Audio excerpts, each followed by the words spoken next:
现在呢，马上就要过年了哈，村里面也越来越热闹了。今天我们来吃一个粑粑宴，看一下四川的粑粑宴到底都吃一些什么。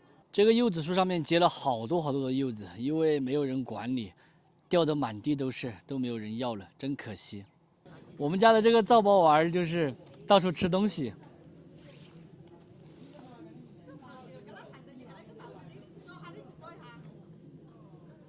这个就是四川传统的3蒸9扣里面的蒸菜，全部是用蒸笼这样摞着重着的。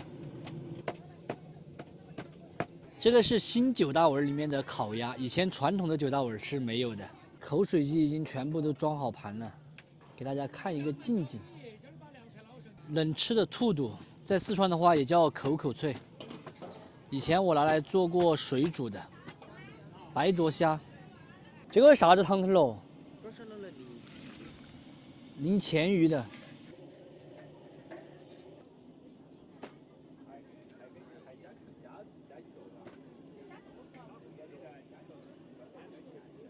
这个是炒的扇贝，平时我看都是清蒸的，这样子炒的话更符合四川人的胃。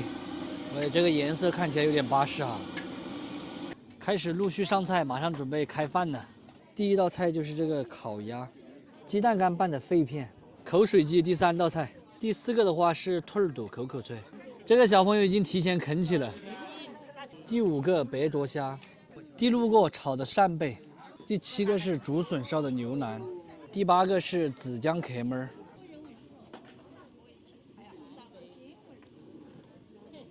第9个是红烧扇段，第10个的话是酸萝卜炖的老鸭汤，第11个是玉米排骨山药汤。 第12个的话是青椒兔儿，第13个是莲藕炖的蹄花儿，这个是蒸的黔鱼，然后挂的汁，应该叫过江黔鱼。第15个寿桃。这个是不是台子？这个是不是端碗啊？第16个就是我们四川的香碗，也是以前的压轴大菜，叫起洗碗。第17个就是夹沙肉。 焖不焖？不焖。第18个的话是八宝饭，也就是糯米饭。第19碗是四川这边的特色韩烧白，也就是扣肉，整一个烧白。第20个的话是甲鱼汤，清蒸的。